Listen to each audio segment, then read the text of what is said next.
Belakangan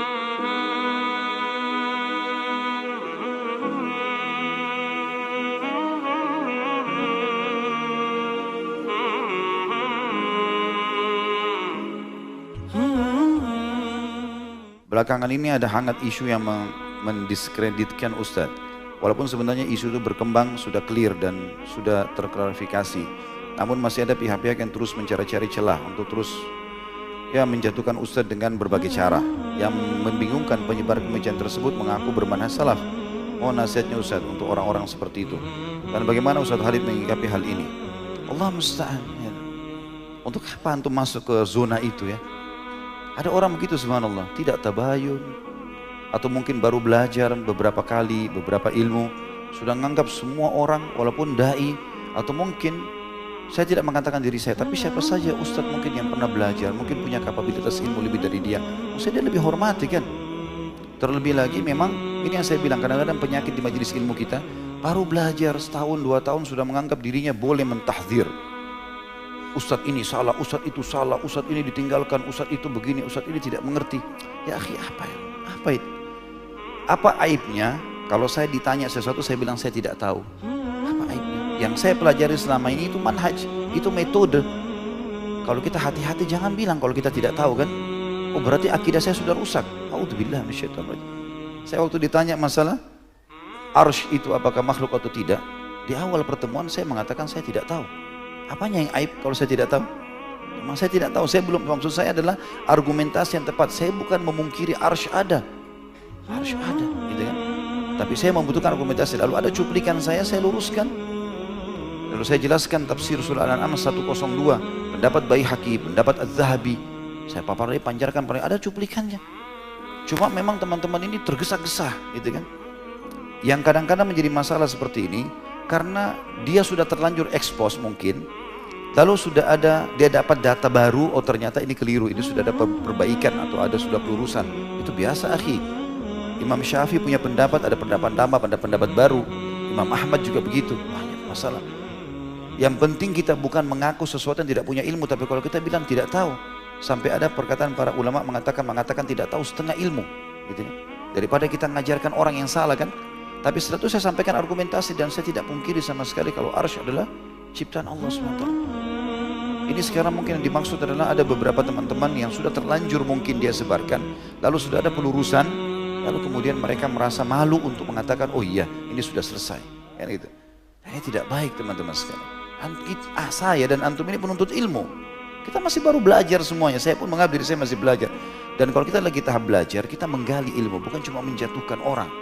Ada orang baru mengaku punya tulisan sedikit, mungkin punya cuplikan sedikit, sudah menganggap dirinya seorang alim yang harus menjatuhkan orang lain. Itu apa ya? Sampai di mana kapabilitas ilmu antum itu? Gitu. Jadi nggak usah, kalau memang sudah diluruskan, gitu kan. Ya jazakallah khair, saya lihat Ustaz Badrus Salam, jazakallah khair. Ya.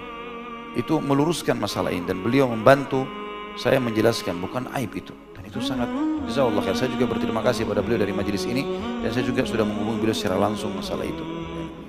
Jadi lebih baik teman-teman kita sibukkan diri pada hal-hal yang, kalau ada sesuatu yang sampai tentang dai, tentang orang, ustaz juga kan manusia biasa, bisa salah. Kalau ada orang tidak pernah mengatakan tidak tahu sama sekali, itu luar biasa, tanda tanya. Tapi kalau dia bilang tidak tahu, wajar. Allahu a'lam, itu yang saya tahu ya. Dan saya selalu menyingkapi apapun yang dilemparkan kepada saya mengambil hikmahnya. Mungkin Allah Subhanahu wa taala sedang menguji saya, pertama. Maka ini pasti di setiap akhir ujian ada peninggian derajat. Yang kedua, saya dapat transfer pahala banyak. Jadi kalau antum siap transfer pahala, ahlan wa sahlan, saya mau terima. Buku amal saya terbuka, transfer aja terus setiap hari gitu. Tapi saya sarankan jangan, karena antum sudah capek-capek beribadah lalu pindah ke saya, kenapa gitu? Kan gitu. Kemudian juga teman-teman sekalian, saya ingatkan kembali tadi, bagi teman-teman yang sedang sibuk di medsos, jadikan itu media dakwah, bukan media komersial. Media dakwah sehingga antum ikhlas mau cari ilmunya. Ini orang-orang yang buat heboh, buat judul yang luar biasa gitu, sampai seakan-akan judul itu sudah luar biasa, menyalahkan orang atau mengkafirkan atau apalah, supaya nanti heboh, orang banyak mengunjungi. Ini uangnya haram kalau dia dapatkan pun, dia sebarin fitnah kan. Allahu a'lam seperti itu. Dan saya sarankan itu, saya tahu Dan saya sangat yakin Allah SWT maha melihat, maha mengetahui. Dan alhamdulillah akidah ini sangat tertanam dalam hati saya tidak pernah ragu dengan masalah itu. Dan memang tidak mungkin teman-teman semua orang setuju dengan kita. Jangankan kita, Rasulullah SAW ada orang yang tidak cocok sama beliau. Orang-orang munafik kan tidak suka dengan Nabi SAW ya. Sampai beliau meninggal masih banyak fitnah yang disebarkan. Di masa hidupnya difitnah istrinya berzina, difitnah Nabi SAW mengajar-ngajar sahabatnya untuk berperang di musim panas, masih bisa musim dingin, mengambil hartanya mereka lah, segala macam hal. Orang-orang musyrik Mekah mengatakan Muhammad mengambil istri-istri kami, karena para istrinya hijrah dan suaminya tidak mau masuk Islam, dan banyak hal. Tapi Nabi SAW sabar. Masa kita lebih baik daripada Nabi SAW? Tidak mungkin kita hidup semuanya orang acungkan jempol begini. Pasti ada yang ke bawah. YouTube juga begitu kan? Ada gini ya. Dan subhanallah ada saja pasti orang, ada saja 2 orang, 3 orang, ada. Sudah begitu memang. Ya, sudah begitu, gak masalah. Ya, kita selalu bersama Allah SWT. Inna ma'i rabbi sayahdin. Tuhanku akan selalu bersamaku memberikan petunjuk, gitu kan? Yang penting alhamdulillah saya punya prinsip dasar, kalau saya salah saya terima masukan dan saya tidak merasa malu minta maaf. Bagi saya biar di media saya sampaikan, saya minta maaf karena begini-begini. Atau saya luruskan dulu, saya sebutkan begini, maka ini yang saya temukan sekarang. Apanya yang salah? Karena sesuatu yang aib. Bagi saya itu justru konsep seorang penuntut ilmu. Bukan begitu? Alhamdulillah. Dan antum bisa menilai kok. Ini kadang-kadang subhanallah dari sekian ratus ceramah, mungkin ada satu apa yang bisa dipelintir, itu yang dicari masalahnya. Ini yang ratusan ini hilang semua. Hah? Ini luar biasa. Terus apa andil kamu dalam agama? Ngapain cari kesalahan saudara muslim? Gitu ya? Apalagi kalau tidak minta maaf, bagaimana? Kalau hari kiamat siap nggak bagi-bagi pahala nih? Kan jadi masalah ya. Dan alhamdulillah saya juga punya metode, saya tidak akan membalas. Bukan sifat saya itu. Kalau ada orang bicara begini aja lah, apa aja berantem segala macam, antara kamu dengan tembok deh ya. Saya mau berantem sama orang kafir nanti di medan perang, bukan sama kamu yang sudah syahadat kan gitu. Nggak mungkin itu. Untuk apa kita ribut dengan saudara kita muslim? Mengalah aja. Allah bersama kita kok. Dan kita yakin konsep hadis yang sudah sangat jelas, kalau kita tidak akan ditimpa musibah kecuali yang Allah sudah takdirkan, dan kalau Allah sudah takdirkan tidak akan luput, dan tidak akan kita akan mendapatkan janji Allah walaupun seluruh orang menolaknya. Allah akan datangkan masalah itu. Hadis sahih menjelaskan masalah itu. Dan alhamdulillah ala kulli hal, saya merasa justru ini peringatan dari Allah kepada saya mungkin secara pribadi supaya lebih banyak mendalami ilmu, dan itu bukan aib. Dan saya juga merasa bahwasanya saya bisa tahu siapa orang yang ikhlas, siapa orang yang tidak ikhlas ya. Biasa saja. Bagi saya alhamdulillah ala kulli hal. Ya, itu tadi ditanyakan sikap saya. Sekali lagi teman-teman sekalian, saya mohon sampai ini dimengerti oleh masyarakat Indonesia yang begitu ceramah kita. Berhenti untuk memberantemkan para dai-dai. Kalau di majelis kami ditanya, kami jawab seperti yang kami ketahui.